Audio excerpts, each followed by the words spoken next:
Good morning guys, Teacher A here and welcome to Gurong Pinoy sa Amerika. So for today, gagawa ulit ako ng video about division of polynomials. So kahapon nakagawa na ako which was synthetic division, but then buti na lang may nakapansin na may kulang akong step dun sa example number 2. So shout out kay Ma'am Chat Baluyot, thank you po ma'am. Kasi kahapon, habang ginagawa ko siya, lagi ko nung pinopost yung video, lalo na kapag ubo ko, kasi mga taga-community, meron akong trangkaso. Just an ordinary flu, but then to make sure magko-COVID test ako sa Wednesday. So, kahapon, habang ginagawa ko siya, kada uubo ko, pinopost ko yung video, so buti natapos ko pa din, but then hindi ko nga napansin, may kulang palang step. So, today, gagawin natin ulit siya. But then, isasama natin yung long division. So, hindi ko na ipopost yung mga video, ay yung pag-video. So, kapag narinig niyo akong umubo, tulad niyan, didira-diretsuhin ko na para wala na tayong mamimiss na step. Okay? So, tara, pag-aralan na natin yung division of polynomials.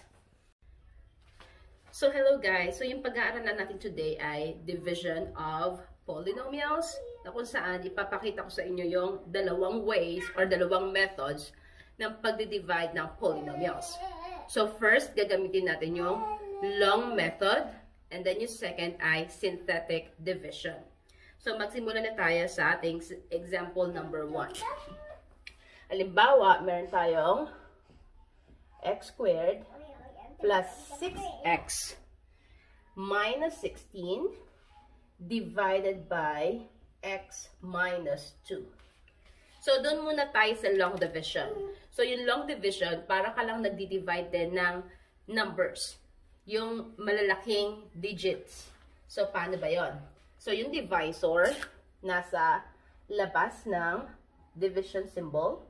So, x minus 2. And then, yung nasa loob, yung ating dividend na x squared plus 6x minus 16. So, tulad sa pagdi-divide ng malalaking numbers, ang i-divide lang natin ay ang first sa first. Okay? First term sa first term. So, x squared divided by x. So, sa pagdi-divide, isusubtract lang yung exponent. So, kopyahin si x.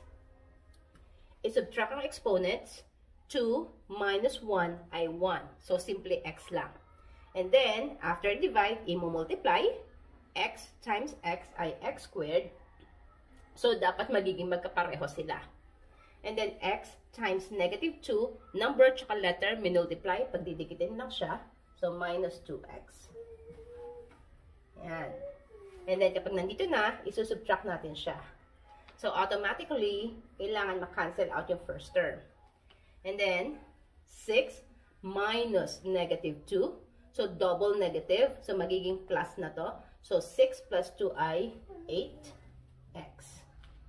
So, after nun, i-bring down natin yung next term, which is negative 16. Again, ulitin natin yung process. First sa first. 8x divided by x. So, since parehong x, makakancel out si x, i-divide na lang yung mga numerical coefficients. So, walang number yon. That means, meron siyang invisible na 1 doon. So, 8 divided by 1 ay 8. So, positive 8. So, lalagyan natin ng plus 8. And then, kapag nasa taas na, imumultiply ulit sa nasa labas. 8 times x ay 8x. And then, 8 times negative 2 ay negative 16. And then, subtract ulit. So, 8x minus 8x ay 0. Makakancel out. Negative 16 minus negative 16. Again, that's equal to 0. So, makakancel out. So, therefore, ang sagot natin ay x plus 8.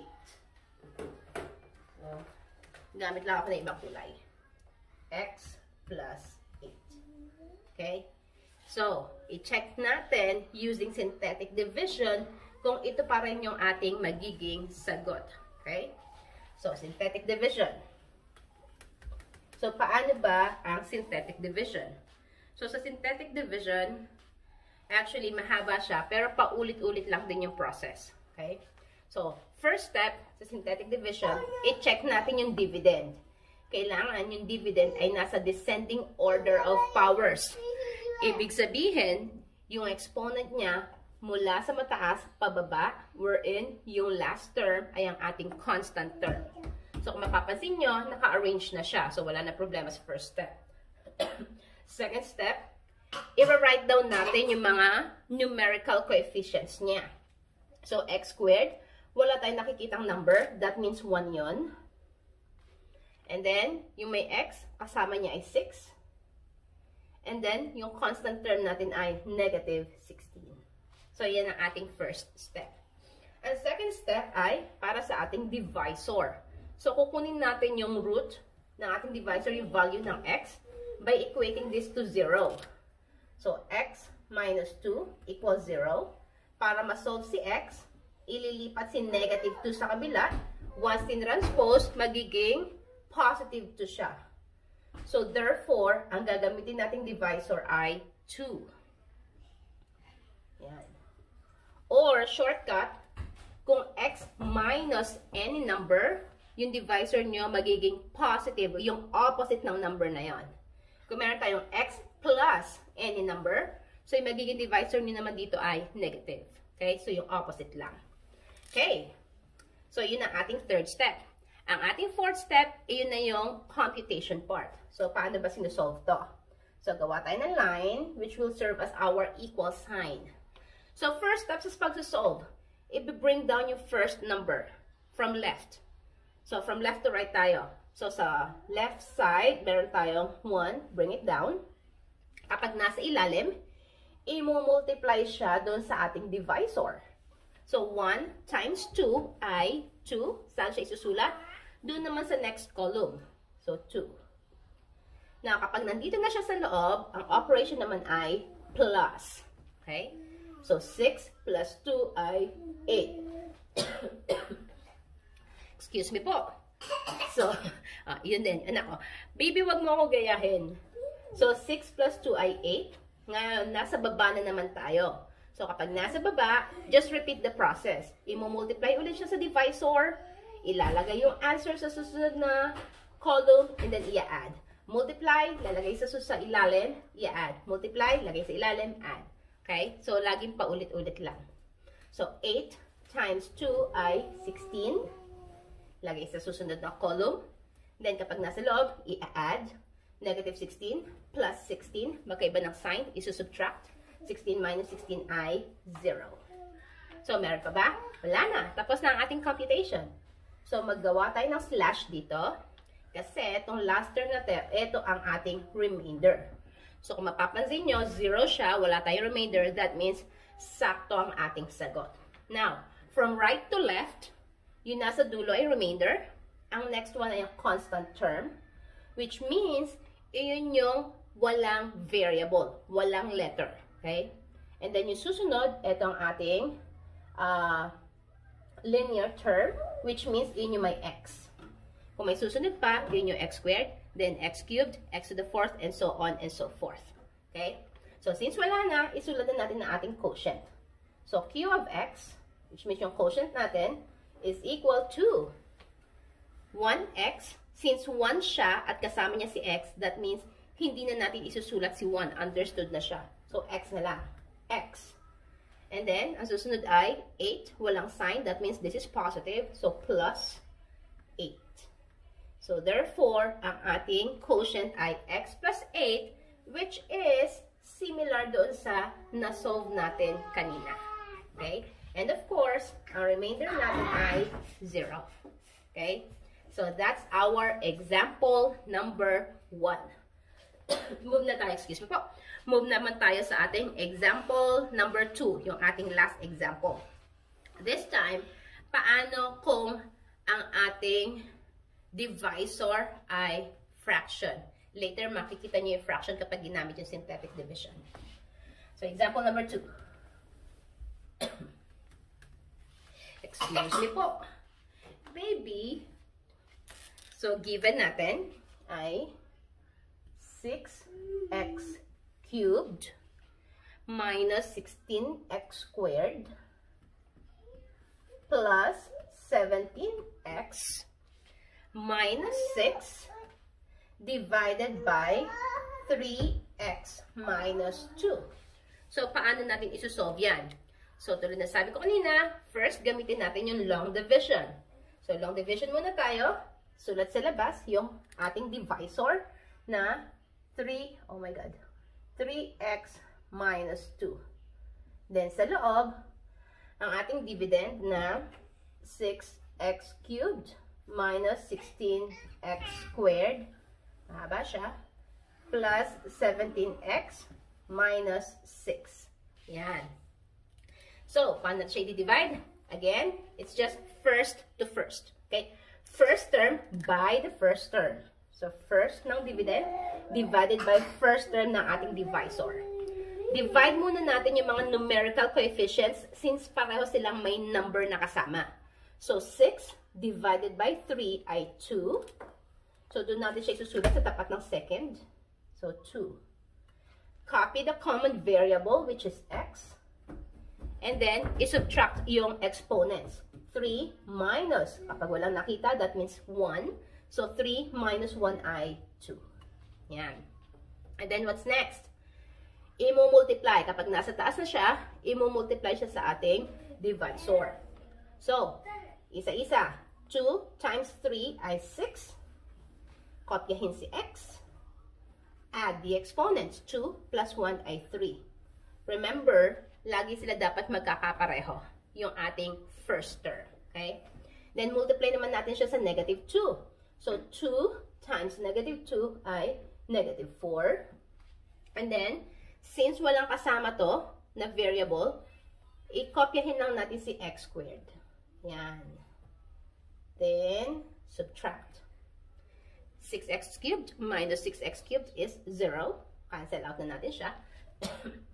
And then, negative 16 minus negative 4. So, double negative. So, that means magiging positive na to. So, negative 16 plus 4 na siya. Magkaiba ng sign. Isang negative, isang positive. So, isusubtract. 16 minus 4 ay 12. Mas malaki ang absolute value ng 16 kesa sa 4 at ang 16 ay negative. So, therefore, ang sign ng sagot ay negative din. And then, kopyahin lang yung common na variable na x kasama yung exponent. And then, what's next? I-bring down natin yung next term. So, plus 17x. Yan. So, again, just repeat the process. Divide lang yung first term by the first term. Then, ilalagay sa taas, i-multiply, isusubtract, ganun lang, paulit-ulit. So, negative 12 divided by positive 3 ay negative 4. So, negative 4. And then, yung variable na x, kopyahin. And then, subtract the exponents. 2 minus 1 ay 1. So, hindi ko na siya isusulat. So, since nasa taas na uli siya, i-multiply naman natin siya by doon sa bawat term ng ating divisor. So, negative 4 times 3 ay negative 12. And then, x, kopyahin. I-add ang exponents. May 1 yon, may 1 yon. So, that's 2. Now, sa second term naman tayo. Negative 2 times negative 4 ay positive 8. Again, wala siyang variable. Meron to. So, kopyahin si x. Then, subtract again. So, negative 12 minus negative 12, that will give us 0. And then, 17 minus 8 ay 9. Then, kopyahin si x. So, what's next? Meron pa tayong natitirang term dito na negative 6. So, i-bring down natin si negative 6. So, minus 6. Excuse me po. So, again, repeat the process. Divide the first by the first. Baby, pasensya na, ginagaya ako ng aking baby kapag umubo. So, 9x divided by 3x. Divide yung mga numbers. 9 divided by 3 ay 3. Positive. So, plus 3. X divided by x. So, pareho silang x. Makakancel out si x kasi x divided by x is equal to 1. Okay? And 1 times 3 ay 3. Okay? And then, since nasa taas na uli siya, i-multiply natin yung ating sagot na 3 by 3x and negative 2. So, 3 times 3x ay 9x. And then 3 times negative 2 ay negative 6. Then subtract 9x minus 9x, 0. Negative 6 minus negative 6, 0. So therefore, ang sagot natin ay eto. 2x squared minus 4x plus 3. Now, i-check natin kung makukuha natin yung same answer using synthetic division. So, burahin ko na itong ating long method. Yan. Hindi ko i-erase yung answer para makikita natin kung iyan nga ang lalabas mamaya. So, synthetic division. First step, i-check natin ang ating dividend. It should be in descending order of powers, which means yung mga exponents niya from highest to lowest. And then, ang last term ay ang ating constant term. So, since naka-arrange na siya, 3, 2, 1, constant. So, that means okay na tayo sa first step.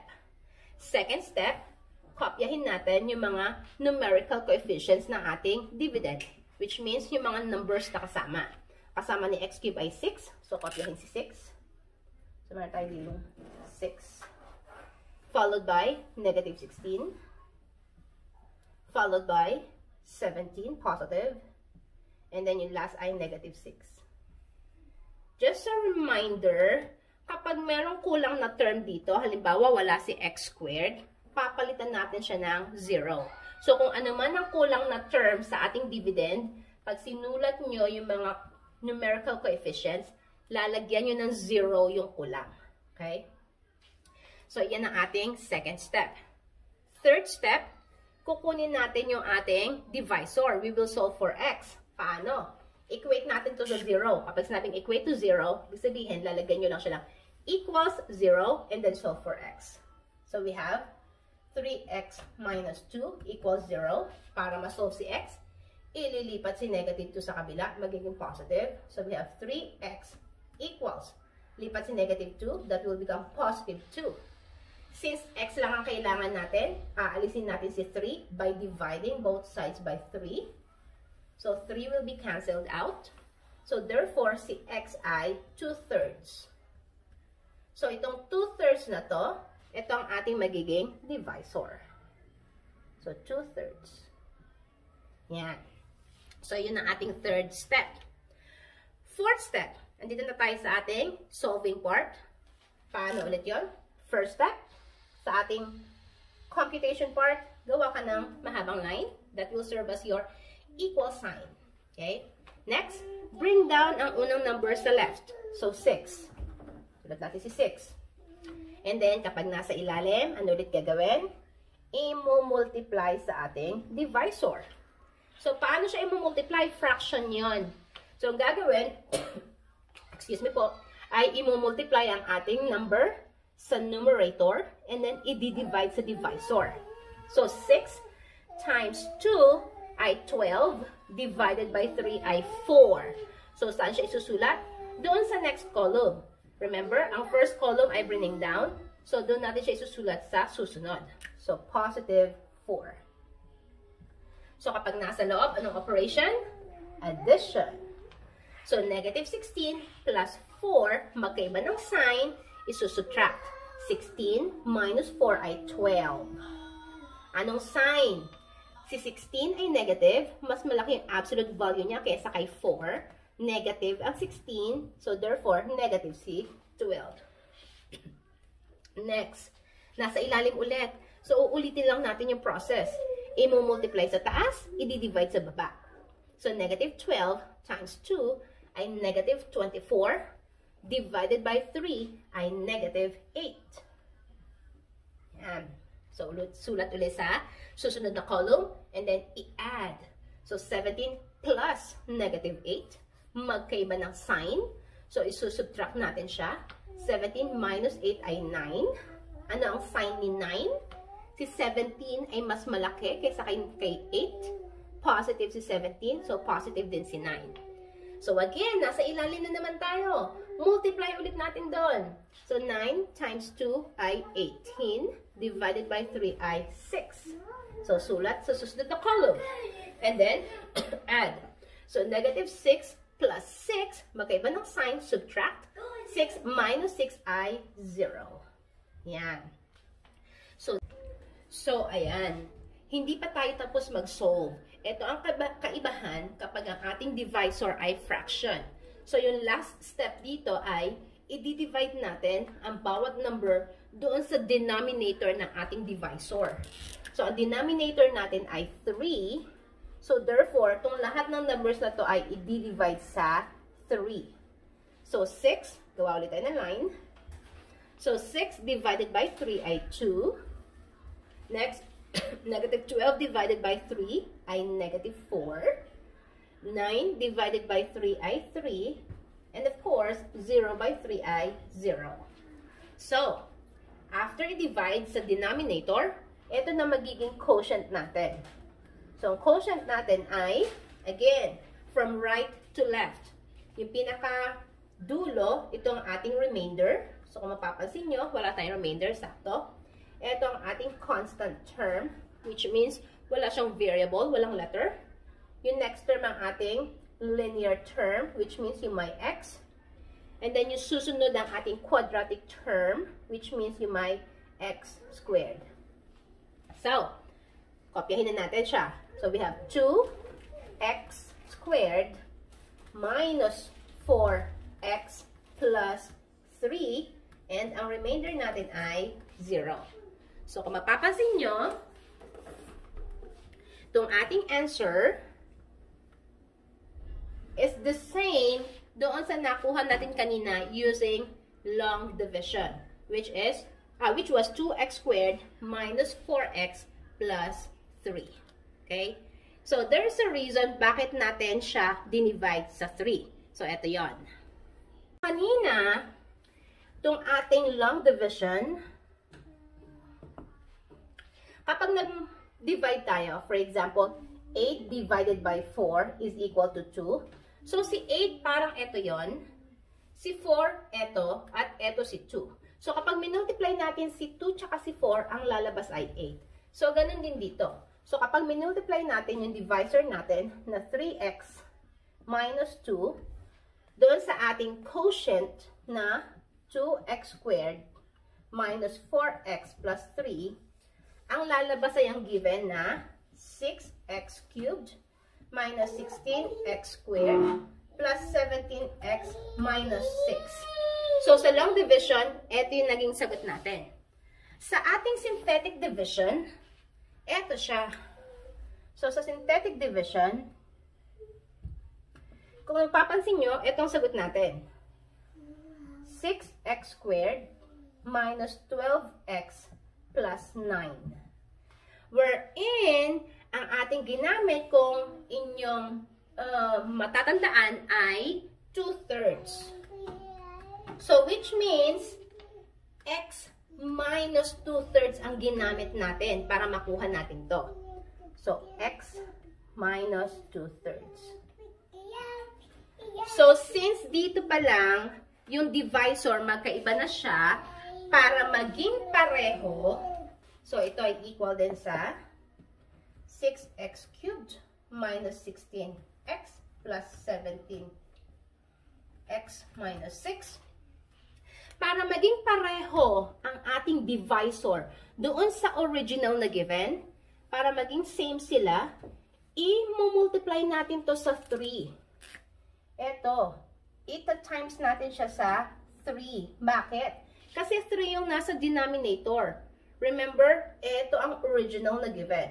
So, para bumalik tayo sa original na given, itong ginamit natin na divisor kanina, ipapareho natin doon. So, multiplying this by 3, magiging 3 times x ay 3x. And then, 3 times 2 ay 6. Divided by 3 ay 2. So, minus 2. So, pareho na ba sila? Yes. So, since minultiply natin sa 3 to, gagawin naman natin yung opposite dun sa kabilang side. Ito naman ay i-divide natin sa 3. Kasi minultiply natin to eh. So, para maging balance pa rin ang equation, gagawin naman natin yung opposite sa kabila. So, dividing this by 3, 6 divided by 3 ay 2, then x squared. Then 12, negative 12 divided by 3 ay negative 4x. And then 9 divided by 3 ay positive 3. Yan. So, pareho na ba sila? Yes.